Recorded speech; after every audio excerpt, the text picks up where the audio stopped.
Welcome to Voices of Hope.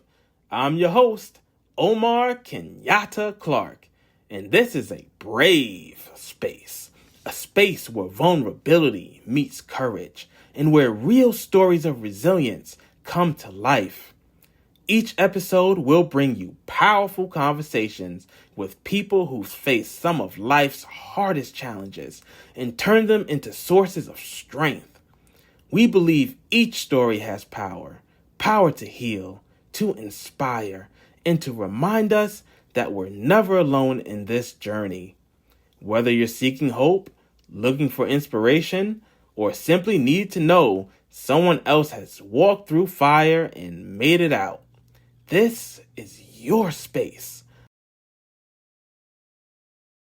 All right, welcome to Voices of Hope. I'm your host, Omar Kenyatta Clark, and today we have a very, very special guest here.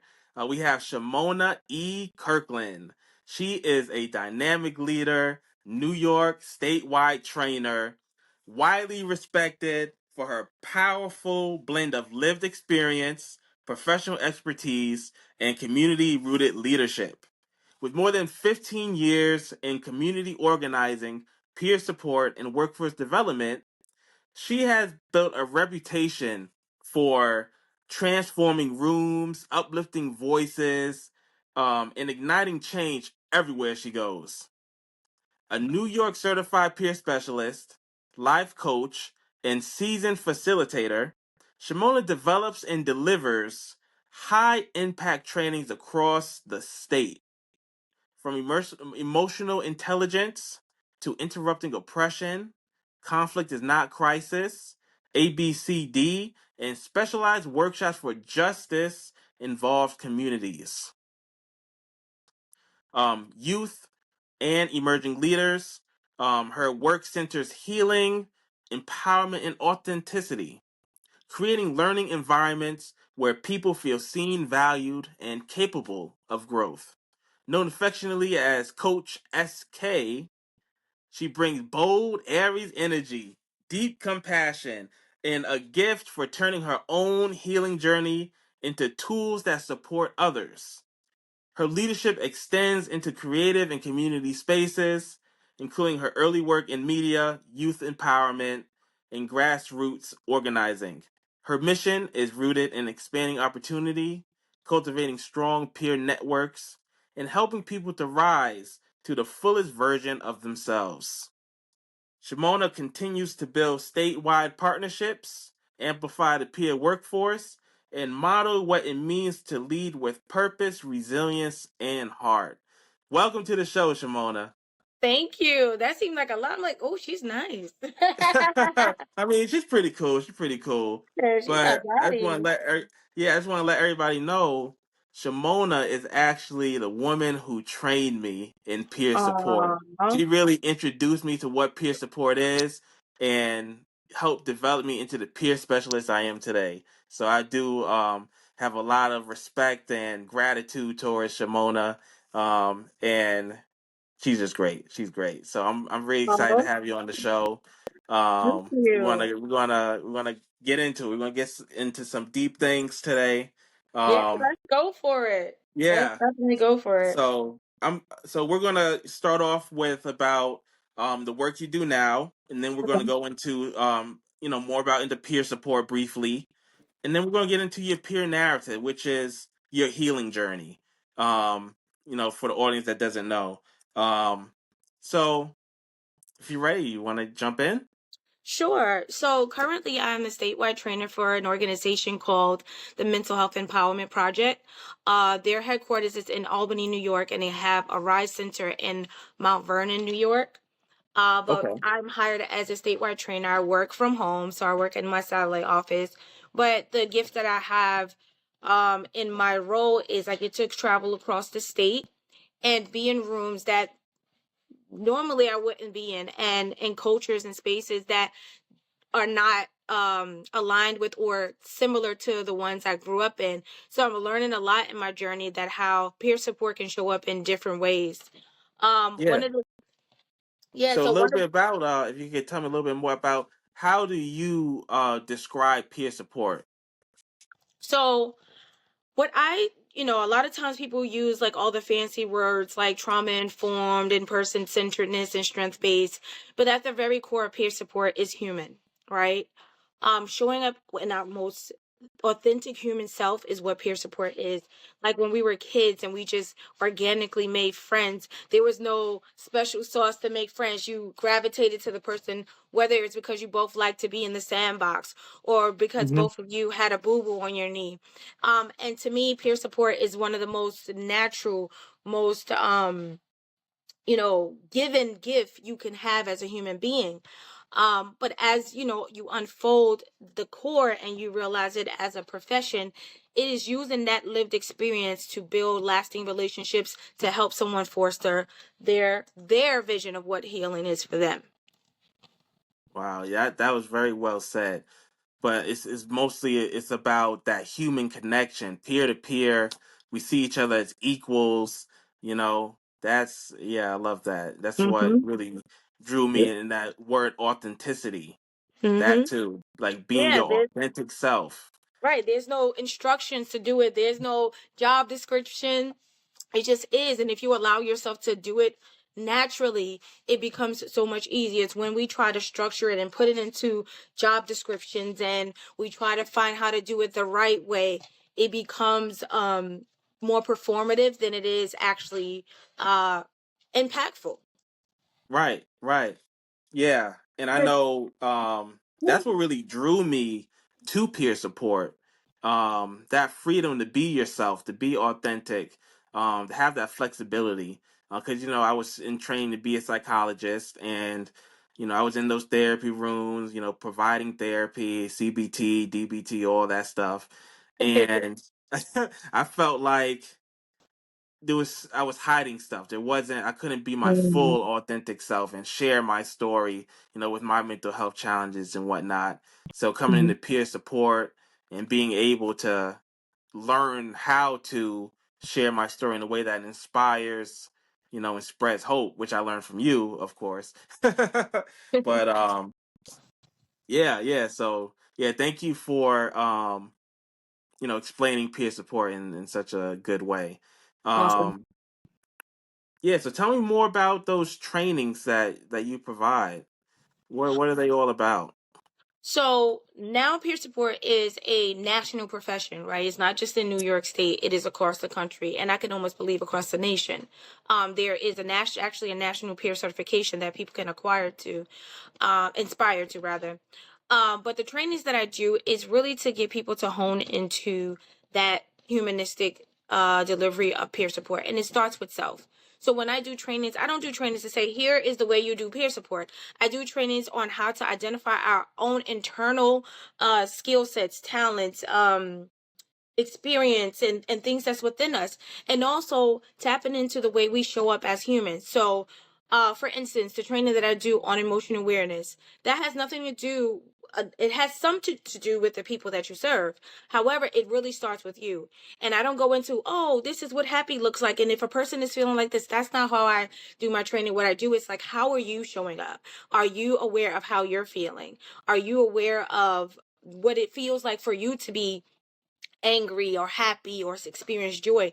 Because the self-awareness is the tool that you need to deliver a real service. And then the other piece of it is social awareness, right? Hmm. You knowing how to identify your environments and giving what's needed and wanted, not what you feel you're supposed to do. And so I really like tap into that. And also with interrupting oppression, another thing that starts with you, right? Hmm. You Hmm. identify what you stand on and what you value when it comes to community, and you hold other people accountable to gravitate into those values, right? So that the spaces become neutralized. No, it's not about telling people how or what to do, but it's like telling them like, you know let me support you in looking at it from a different perspective. Oh, let me support you on how what you're saying or doing can impact someone's life, right? Yeah. But again, all of it starts with us. And so I think, the trainings that we do, because I have colleagues who also do trainings around music therapy and social construct and art therapy and things like that. But I think I've taken on the task of like community connection and like really self-awareness and things like that. Yeah, that's great that you said that. I think the self awareness is such a powerful tool, to be introspective and really know thyself. You know what I mean? Mm-hmm. And I really think that like when you do that, that helps you to be more empathetic. Like it builds empathy in you because if you can understand your own feelings and emotions, then you could see it in other people and be there with them and support them through it. So Absolutely. I Because know if you're like hiding from, yeah, sorry, go ahead. no, go ahead. Yeah. Now, I was just gonna say, when you're hiding from yourself, like I wrote a post, I think it was this morning, about how I self reflect every day. And what that does for me, it reintroduces me to myself every day. I have to know who I am in order for me to show you who I am, Right. right? Otherwise, I'm showing you a shell of myself or a mask that, makes you feel good maybe for the moment. But when I can't wear that mask anymore, you see the pieces of me that may not be so loving and caring. But when I self reflect and I give myself this identification, I'm able to be authentic. So when I'm angry, people see my anger, not in a way where it hurts anyone, but they're like, oh, Shamona's human. She can have bad days. Right. But when you try Yeah. to be Miss Nicey Nicey all the time and, oh, I'm so perfect and my world is amazing, you risk the chance of disappointing the people you're around because you've painted this picture of a person that's not realistic. Right. Yeah. And I think it goes back to that point of being your authentic self, Mm-hmm. allowing yourself to feel those different emotions that you may have or experiences. And just knowing yourself. If you know yourself, then you could be your authentic self, and then with your authentic self, you could go so far with that. And it's for me, at least, it's like freedom. It's freeing yourself. You know. Mm-hmm. So. Mm-hmm. Yeah, and I get why people wear masks. I know why I wore them. I wore them for safety. I felt like if Hmm. I showed every part of me, that people would judge me or they would put me down or I would be less than. And when I realized showing up humanly gives me a little bit of grace, right? Showing up and not being perfect gives me grace to have those good or bad days. But if I show up together all the time, it's like almost like a culture shock when I'm not that person in that moment. People are like, oh, she treated me mean. But it took me to get to know myself to be able to communicate when I'm having a bad day, to communicate what's going on with me and what's needed and wanted for me to be okay. But it took time of learning myself, like, oh, I think I'm triggered today, or you know Yeah. what, I don't feel so great, and making a decision for myself to either be in a space or not. Right. So if I'm having a yucky day, I'm not going to just go to somebody's event yucky. I'm going to say, you know what, Shamona, take care of yourself. Maybe you could say, you know what, I'm not going to be able to make it this time. I'll come another time. Right. And Yeah. that's what self awareness does for you. Doesn't mean you Yeah. don't have bad days. It's just you have a plan of how you're going to operate so that you can protect your personal brand. Right. And you just made me think of another point from that, from what you were saying, from um, being self aware and knowing when you're not feeling right. And it just, I learned this the hard way because, Mm-hmm. um, like taking that time not to put yourself in spaces when you need to heal yourself or just rest Mm-hmm. because self-care isn't selfish, Right. you know. Self-care is, and I learned this recently, that self-care is productive. A lot of people don't want to take that rest or, always want to be out and about doing things because they feel, FOMO or they'll be behind. Um, but self care is productive because you revitalize yourself, and then you can show up in those places at full strength and be productive. Mm-hmm. And a lot of people don't know the difference between maintenance and self-care, right? Mm-hmm. Self-care meets you at every dimension of wellness, right? Self-care is financially, self-care is social, self-care is all of the things in our 8 dimensions of wellness. Getting your nails done and getting a massage and getting your hair, although we say it's self-care, it's actually self-maintenance. You're Hmm. maintaining your physical body to be able to go forward. It's a element of self-care, but it's not self-care in a macro level. And so a lot of times people are like, oh, I'm going to do some self-care. And the first thing you hear them say is, I'm going to get my nails done, or I'm going to go do this. No, rest is self-care. Having a balanced financial or healthy financial life is self-care. Going out with hanging out with people is self-care, right? That's Hmm. social and connection, having a good laugh or watching a good movie, all of these different things, having a good romantic relationship, whether it's, with, whoever you're with, and having a romantic relationship with yourself, giving yourself some of that. I was just reading, I can't remember the name of the the different type of love. I know agape. Is it eros? Yeah, Eros, eros, romantic. Yeah, right? and philia, brotherly love, and Right. then you got storge, Right, you can if I'm have that pronouncing it love for correctly. yourself. People Yeah, run away from it. They're like, oh no, that's weird. No, I love on me. I yeah, tell myself I'm beautiful. I give myself a hug. But it took learning to get there. But self-care is one of the things that we often get, not, I wouldn't necessarily say wrong. We kind of like um limit ourselves in what it could be. yeah. It could be much broader than what we think it can be. Setting Like for me, boundaries is self-care.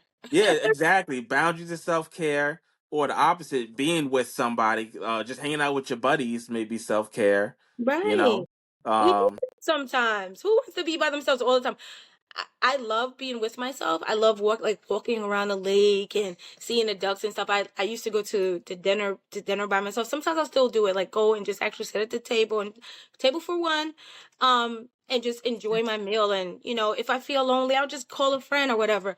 But and I know we're talking a lot about self-care at this moment, but it's that's one okay. of those recovery tools that helped me the most is like really spending time understanding how what my body, mind, and soul needs.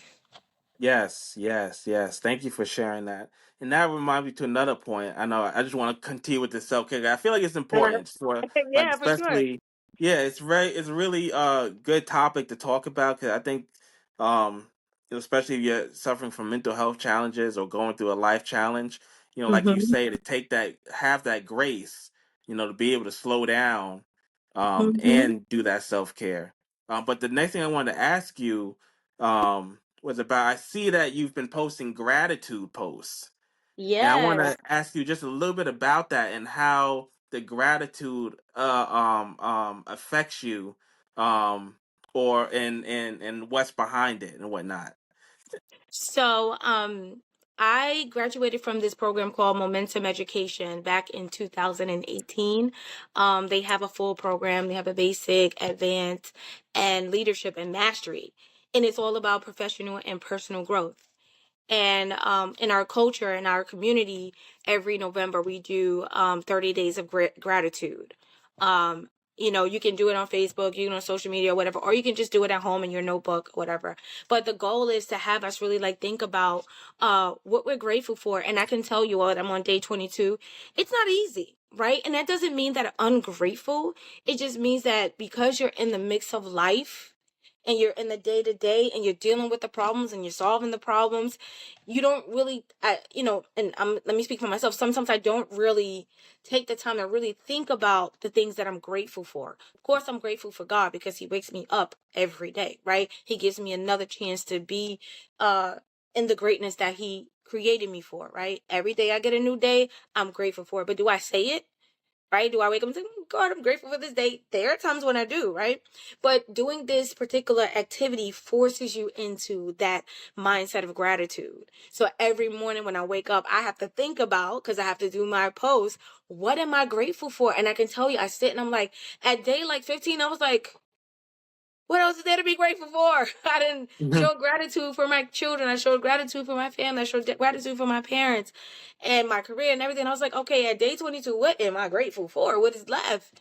And there's so much because I stopped thinking about what the materialistic perspectives of gratitude is and started to go in.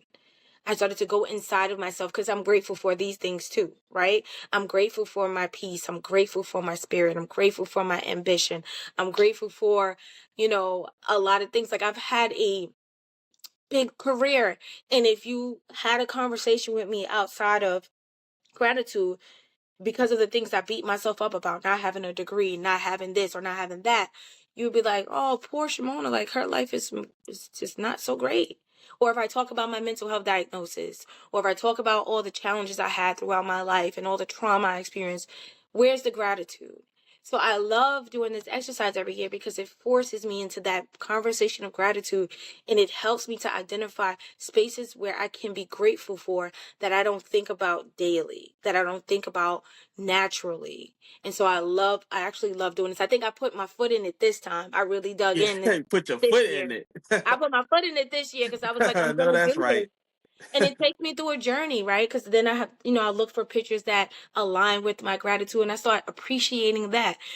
If you met me 10 years ago, so today I posted like my baby pictures. If you met me 10 years ago, I wouldn't have let you see those pictures because I was ashamed.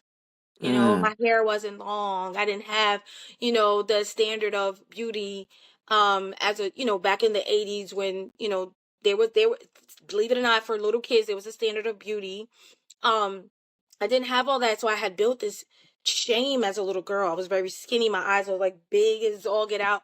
And but now I'm grateful for all of that. Like I feel like, I wouldn't necessarily call myself an ugly duckling.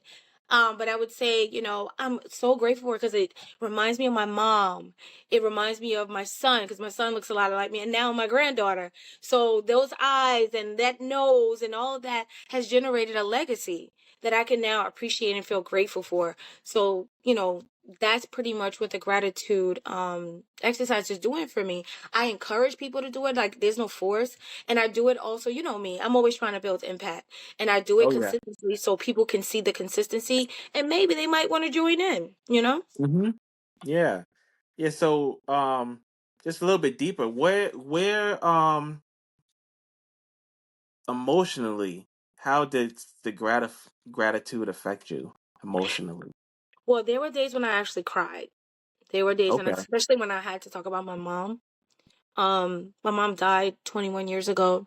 Oh, I'm And sorry. so, you know, I want to say my unhealed self, focused on what she did wrong, or my unhealed self focused on her not being here. But my healed self was able to identify what my mom gave me, right? Not just DNA, not just life, right? My mom gave me so much. I wouldn't be so connected to community if it wasn't for my mom. There were times when I'd be Mm. jealous because my mom would be so involved in the community and I felt neglected and abandoned by her. Like my mom was on every PTA. She was on everything. She was Oh wow. always DC 37. My mom played Santa Claus. My mom dressed up as Mm. Santa Claus for in my elementary school. Yes. And everybody Yeah. got to sit on my mama lap and take a Christmas picture. And people still come up to me now, you look like somebody I know. And this one girl in the Dollar Tree, she said, I know who you are. She said, your mom dressed up as Santa Claus. And I was like, yeah, that was my mom. Oh wow. It's like, That's keep something. the gift that keeps on giving. My mom taught me, like, she gave me my core values. She gave me my core values. She introduced me to music. I sing, I love music. Music helps me. Let me tell you something. I haven't gone to church in years, but let me tell you what they say, train up a child and the way they must go, and they would never stray from it. I every morning, even though I don't go to church on Sundays, I turn on my gospel music and I get to tarrying and praying to God and shouting and crying, and I be pretending Yeah. I'm the choir director and I be directing the couch and the TV. Yeah. The Go all sopranos is in. the TV Yeah. and the altos Yeah. is the couch and the computer is the tenants. And so That's cool. you That's know. real cool. Right, my mom, she introduced me to all of this, and so that morning when I did that gratitude post, all of those memories came up and I started to cry because I miss her. But I also felt like, dang, I wish I could tell her and show her what she created. Mm. So Yeah. And there are times when I feel like a bad chick, like I'm that girl. Because when I have to Yeah, talk about all the work that I've done and the things that I've accomplished, I'm like, okay, I pop my collar a little bit, and I feel good about myself. So it takes me through the things, it takes me through these emotional roller coasters, not a beat up, even when I have to think about the tough times, building gratitude around that, my resilience, right? I got through it. yeah, So yeah, it took me through a lot, and I'm gonna be better for it. yeah, yeah. Thank you for sharing that. That was a very insightful answer. um, but that brings me to our next question. Um, with how you built that resilience, the thing that you went through that you are comfortable sharing with us on this podcast. What we call in peer support the peer narrative, Yes, which is we do. basically our healing journey in a format that is conducive to healing, conducive to inspiration, conducive to hope. Um, Mhm. so if you can just share with us your peer narrative. So I haven't done this in a while. Oh, okay. Um, but my peer narrative, okay, so just not to go so deep into it, but You I'll go as tell deep you, as you like, want, as deep as you want. I'll It's go up to into you. pivotal moments. Yeah. I think this is a part of my narrative I never really spoke about when I was a young girl, probably about 11 or 12. I think that was my first time experiencing depression, but of course, mental health was taboo in my community, and in my family. And I just felt this like heaviness and this sense of like, I would call it more blue. Because, right, Okay. they'd say to kids, like, oh, what you know about depression, when you're a kid. Right. Right. So, Just for the audience, blue is not is depression, like a sadness, but it's mhm, not black. Where black is a lack of hopelessness. It's complete right. hopelessness. But the blue is you're not feeling well. You're down. It's a down mood. Mhm. Am I correct? Explain that correctly? Yeah. Yeah. Okay. Because, Yeah. like I said, I was a young girl. I didn't necessarily know what it was. And I just had this heaviness, going on. I wasn't hopeless. I just wasn't up to stuff, right? I wasn't interested in going out. But I did cop a squat on the couch and watch Small Wonder and Facts of Life, all the TV shows that was out when I was a kid. And I remember my family just going about their day and not really paying attention. And I didn't know what was going on. I just didn't feel up to stuff. So fast forward as a teenager, I still from time to time would have those experiences.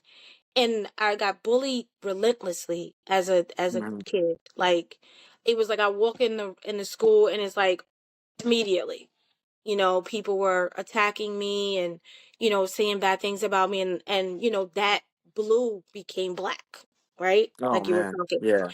Yeah. where I kind of like closed into myself. I This during didn't your wear. teenage years. This was like adolescent, like going from like 12 to about 15. I Okay. didn't want to be noticed, right? I would not, do anything that would cause a ruckus. But simultaneously, I was in church, so I was in a choir, and I was oftentimes singing. But even in that, I was singing the mic and put the mic down and run back to my corner.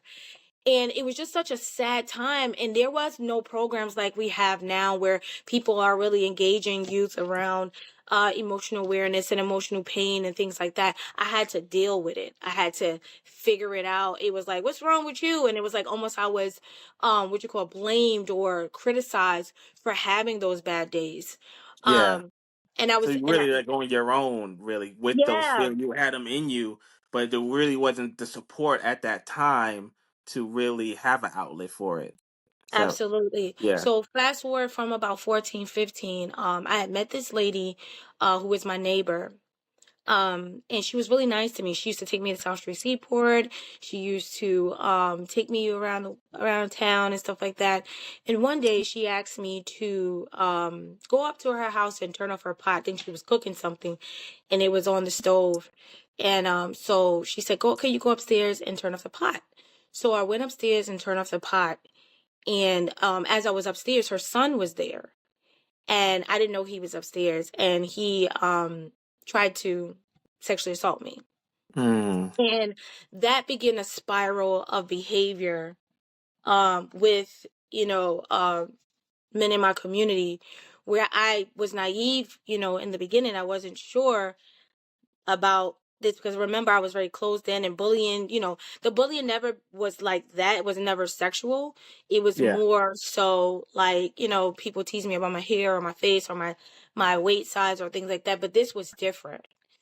Mm-hmm. And when that first incident happened, I blamed myself. I thought that, I did something or said something to make him feel like he could do that. He ended up not, he just, came up to me, and I got away from him before anything Yeah. traumatic to happen.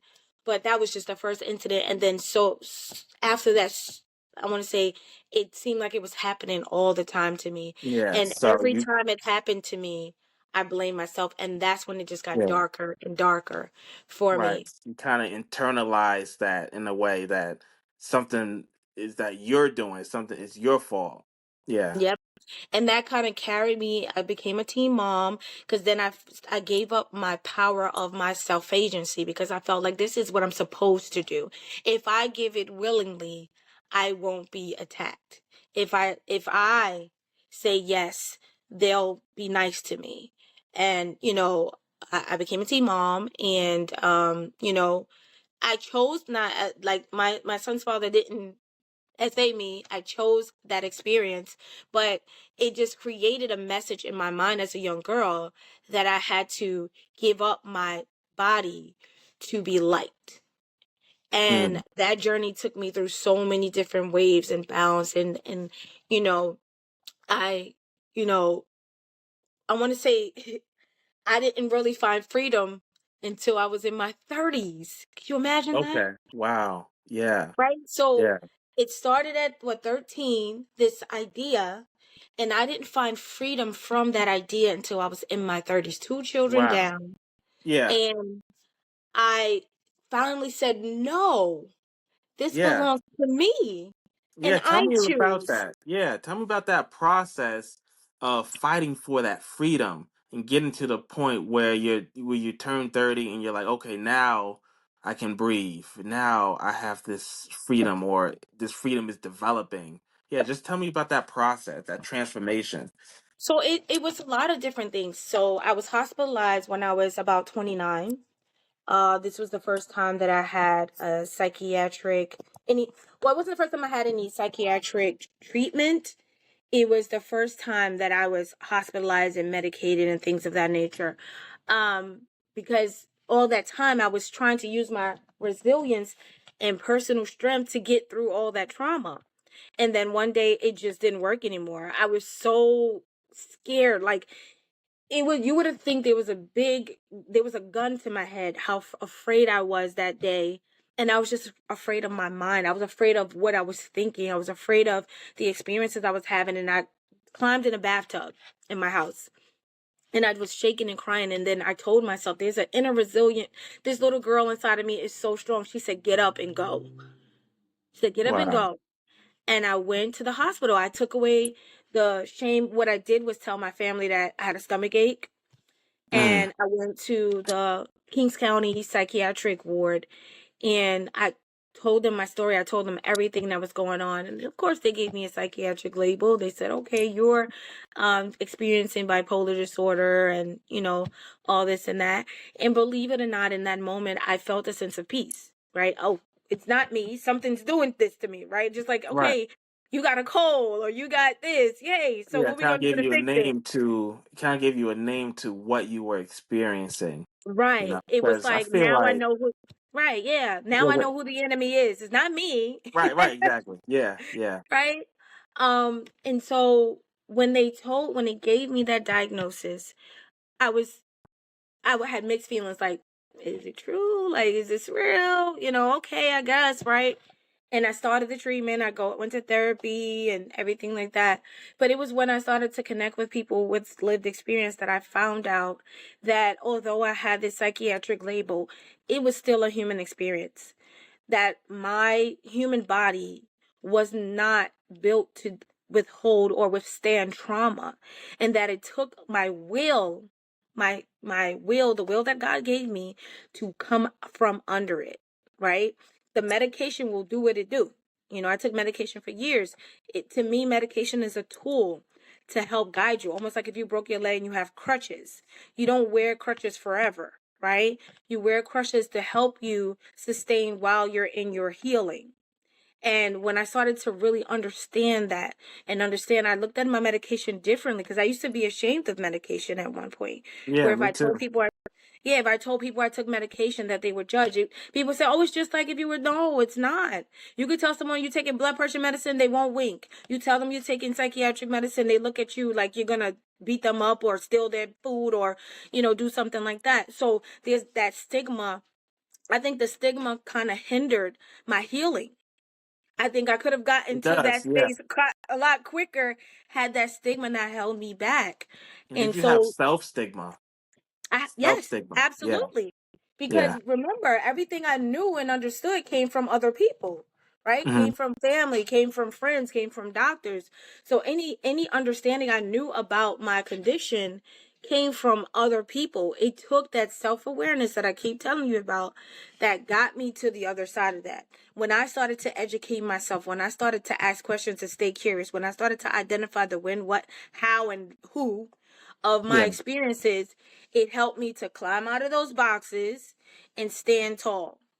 Yeah. Um, and at Yeah. 35, after being in treatment for about 5 years, I think I was still kind of very symptomatic. But at 35, I You said, mean like with depression, or what do you mean by that? Like, I was up and down. It was times where I was, for lack of a better term, not to, use clinical language, but in order to explain what I mean, I was very manic. I was spending my money, out of this world. I was very like my emotions weren't just emotions. Like, people are like, "Oh, you're emotional." I was intensified around yeah. this time. Yeah. Um and so it was a lot going on. And I had good days. I had good periods in my life where things seemed balanced. But at 35, I felt like, ugh. And I had a conversation with myself and I wanted something better. And I said, Shimon, Omar, I've never done drugs. I've never experienced alcohol. Like, I drink socially by force, peer pressure. But you wouldn't ever hear me say, "Hey, can I get a drink?" It was like, "Here, Mhm. take this, taste this." And I'm like, "Okay, I guess." Because even then, I was afraid to assert myself and set boundaries. I learned Yeah. boundaries at 40. Okay? You see what I'm saying? Like, and that's why I encourage people through their journey that don't beat yourself up on those bad days, because recovery is not linear. You're gonna have Yeah. days where you feel strong and wise and open and everything like that. And every time you have those leaps and bounds, you learn something new about yourself. I learned the most about myself in my darkest moments. Yeah, it sounds like a lot of what helped you was the self awareness and the Mm-hmm. introspective work that you did on yourself, along with the treatment and stuff that you put in the work for. Um, but what else? Was there anything else that you can think of that helped you in that process of transformation to who you are today? It was so many it was like I started to feel like two people. Like, Okay, not to like give bipolar any type of visual, but I did feel like two people. Here that I might have to be was. helpful though. Yeah. Here I was, this person who was speaking to state assembly people and senators and council people and doing these big rallies and traveling all over the country. Here I was on the news. Here I was doing all of this. This is simultaneously to raising two kids and dealing with a mental health diagnosis. All of this is happening all at the same time. All at Dealing with once. all at once, dealing with relationship abuse, dealing with emotional abuse in relationships, dealing with inconsistent friendships, financial issues. Like, all this is going on. All this is going on. And that grace, it was the moment when I sat back and looked at that. I put the Shamona that's in the world, the powerhouse girl, and I put the one that was in the house crying and had dark circles around her eyes. I actually took a picture of myself when I was really depressed and when I was really doing well, and I put them side by side. And again, I think the most integral part of my recovery is that self-reflection. There was no magical pill. There was no doctor that had the special sauce. It was when Shamona reintroduced herself to Shamona that I realized Mm, that was how powerful. Yeah. I can be in recovery. I started to build relationships with my doctor. I started to inform them on what's needed and wanted in my life. Hey, this medication works, this medication doesn't. I got in the driver's seat of this thing and I decided. And I remember at that same time, the medicine I was taking, because they were changing it every day. Oh, no, take Seroquel. Oh, take gabapentin. Oh, take this. Oh, take that. It was like, my body chemistry was like, what is going on over here? What are you doing? Yeah. I might Yeah. as well, at one point I felt like I might as well take a drink because all of this is not working. Yeah. And I remember I said, nope. I sat down with my doctor. I said, listen, of all the medications you have offered me, the one that works best for me is Depakote, right? What I learned was it wasn't about not having side effects. It was about the side effects that you can tolerate. Yeah. I That's a can good I point. can tolerate weight gain. I can tolerate an occasional headache, but I can't tolerate drooling. I can't tolerate not being able to function, right? And I started to have those conversations. When a doctor didn't listen to me, I fired him. I got a new doctor. When a therapist didn't listen to me, I fired her or him and got a new therapist. And at 35 is when I got in the driver's seat to my recovery. And now here we are almost 10 years later, and this is the Shamona that shows up. Now, it does not mean, right, that this Shamona doesn't have bad days, but I bounce back very quick, right? I got this new thing I'm working on. I get 10 minutes to crash out. Like if something bothers me, I got 10 minutes and I put a timer on my phone.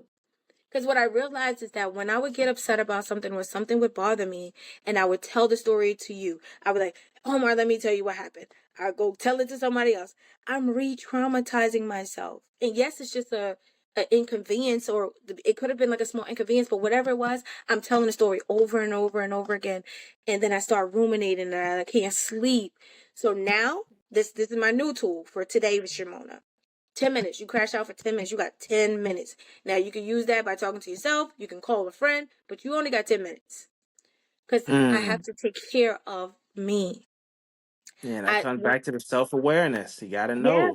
Yeah. You got I to know had, yourself. Be able to yeah, I do had a that. thought this morning, right? Just real quick. I had a thought this morning. I said, you know what it is?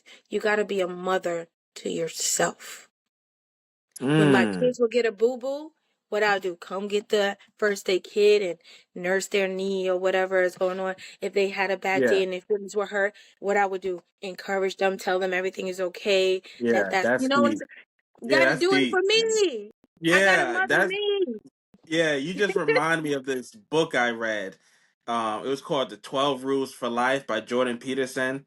I know some people don't like Jordan Peterson. He got his politics and whatnot, but it was a really Hmm. good book. He's a clinical psychologist, and one of the titles of his chapter was um, to take care of yourself like someone you care about. Because sometimes Okay. some people will, like you said, as a mother, you taking care of your kids or your friends. You know, you hanging out with your friends, you take care of your friends. But how about you? Take care of yourself like someone you care about. Amen. Yeah, Amen. yeah, Yep. yeah. So that's right along the lines of what you're saying. So, yeah, that was Absolutely. powerful. That was powerful. So, how Yeah. did all those experiences um really lead you into peer support? And Um, what you do now? so back when I got into corporate, so I got my first corporate job back in 2010. I became a community organizer. And Okay. although community seems more like a liberal job, it was very corporate. Like we had an office, we had, all the office politics you could imagine, right? And during which time, so I told you all of this was going simultaneously to me recovering from a mental health diagnosis. And I remember being at maybe like 23rd Street or somewhere on the train, and the tracks were calling me. I wanted to die. Like, I wanted to jump in those tracks because the emotional pain I was going through was just too heavy. And I felt like I was, like holding myself, like I was like, almost like I was dragging myself to work every day. I was dragging myself through life. And I just was like, well, if I just end it, all of this pain will end and I'll be done. And just the thought of having that thought just made me cry so hard. And I remember, like, I would have days when I would wake up and I just couldn't go to work. Like, my mind and body just didn't want to be there. But I couldn't call my supervisor and say, hey, I can't come to work today because I'm depressed and I want to commit suicide. I had to make up stuff. I got a cold, you know? And what that reminded me of is that our country, our city, our environment, our workforce does not understand or support mental wellness. We have moved the needle a lot in this, like where you have what is the thing called? Is it ESA or ESP or something, like the programs they have, wellness program they have with your HR package and stuff, where you can call someone and whatever. We have our warm lines and hotlines and stuff. But when I was going through this, there were not many options for wellness. And it wasn't received in a way that it is now. And I said, how can I change this? How can I shift this? Because I knew I wasn't the only one suffering. And so I remember my time at NAMI, where when I first got diagnosed, I told you they were the first people to introduce me to peer support. I said, I really want to do that. And I tried to do it. I got accepted into the Howie the Heart program, but they wanted me to do like training for like 12 weeks, and it was no pay. I had 2 kids. I had to work. So I couldn't get into their program. So I went through my career, I did my own thing, and then back in 2019, during pandemic, I was working remotely. I had already I moved to Long Island in 2020. So I moved to Long Island, and then when the state emergency got lifted, my job ended. And I said, what am I going to do next? And I said, you know what, Shamona?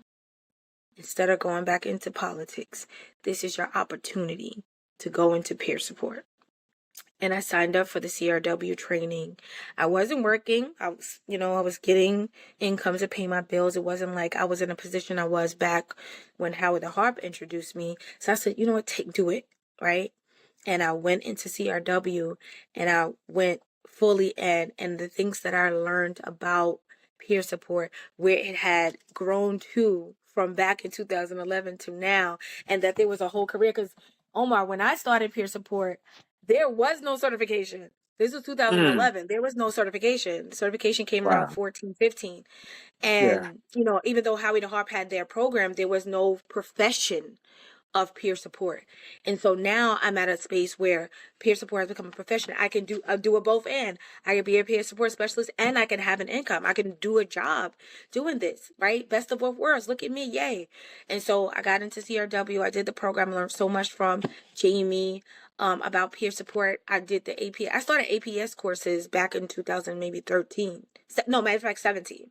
2017, when I found out about the APS courses, I started it way back then. So it's always been something that's set on my heart, but I said, oh, this is the opportunity for me to do it. My kids are, big and grown. I don't have to worry about running to get kids from school. This is my time.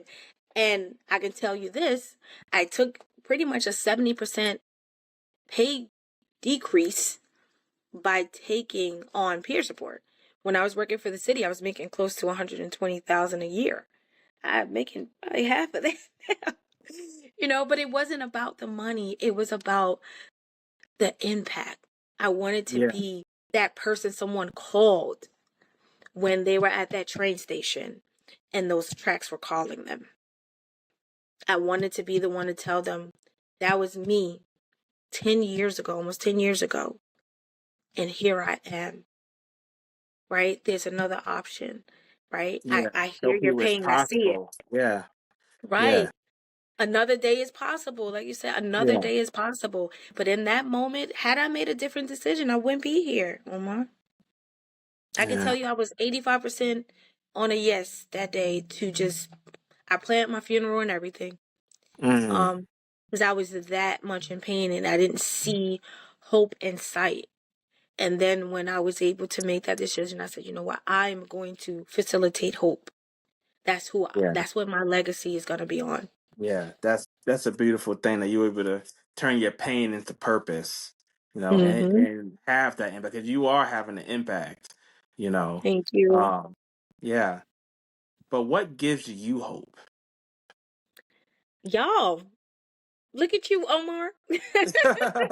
Like, for real, like seeing you Yeah. and I don't know if I'm supposed to be saying people's names, but Elliot, like seeing y'all just like go for it and just, like at any point, seeing y'all just grow and be, it's not like, it's literally not about me. My thing has always been, it's okay if I make it, but if my community doesn't, if the people I touch don't, then I have done nothing. And so to see my work, you know, to see myself, what do you call it, multiply. I tell leaders all the time, you're not a true leader if you don't build leaders. Leaders build leaders. And so Exactly. Yeah. seeing all the people that graduate from CRW, seeing, how the country is talking about mental health, how we're talking about mental wealth in a way, I said mental wealth and I meant that. Um, you know, it it's that's what builds the hope, right? That yes, I need to be here because other people are connected to me and I need to show up so we all Hmm. can heal. Like, Yeah. We rise that's what together. gets me up. Yeah, that's what Yeah. gets me up. Oh, Omar and I was, waiting for me, Yeah. It's like, not literally Omar, but you get what I'm saying. Like, the Yeah. world is waiting for me to do something, right? To build a pathway, to have a conversation. Like, so many people come to me and they just, like, I be in a cab, people just be telling me all their business. And I don't even act for it. I'm like, Yeah. But, I always try to leave places better than I found them. Yeah. That's the way it should be. Yeah. Mhm. Um, and lastly, what would you like to say to someone who is struggling? Maybe they have a similar background that you have and going through some similar things and they're looking for hope. What would you say to Mhm. them?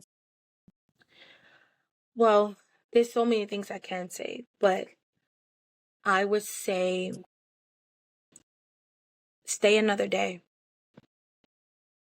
Stay another day because you get to meet the people that believe in you. You get to meet the people that love you and care for you. And you get to be that person for someone else. And I think is when people find value in themselves. That's the hope. I think when I was looking for external validation, I continuously got disappointed. When I reached out a hand, most times I would get back a nub because people have their own things going on. But hope comes from within, and it's almost like a light inside of you that when you open yourself up, it shines bright and lights up Mm. the whole world. And I would never tell anyone to look for it in me, because although I'm projecting hope, it's coming from within me and it's projecting out. We're like Care Bears, when they presume their power out. Yeah. Someone is waiting for your power. Someone is waiting for that you that's inside of you that wants to love on people, believe in people, and trust people. Um, but it's inside. Love you. That's like the biggest, telling you, you're going to find hope within yourself. You, that little person, or whatever stage of your life that pain introduces itself to you, go back a day before that. And that person is going to love you enough to see you through it all.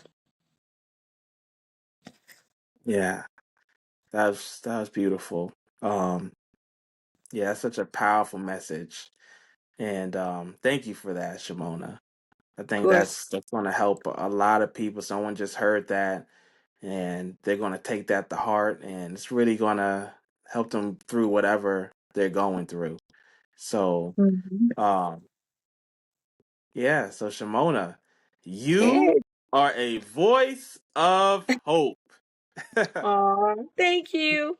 Yeah, yeah. Thank you for joining the show. And until Thank next you. Thank time, you. it's been real. This is Voices of Hope. And I'm your host, Omar Kenyatta Clark. Until next time, let's rise. Thank you so much for joining us on this episode of Voices of Hope.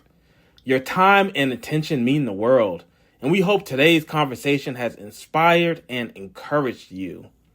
If you enjoyed today's episode, don't forget to like, follow, and subscribe so you never miss a moment of hope. We're all part of this community, and your voice matters. If you're ready to share your own story of resilience and become a voice of hope, reach out to me directly at omarkenyattaclark@gmail.com. I'd love to hear from you. And of course, stay tuned for our next episode. We've got more powerful stories and inspiring voices coming your way, and I can't wait for you to be a part of it.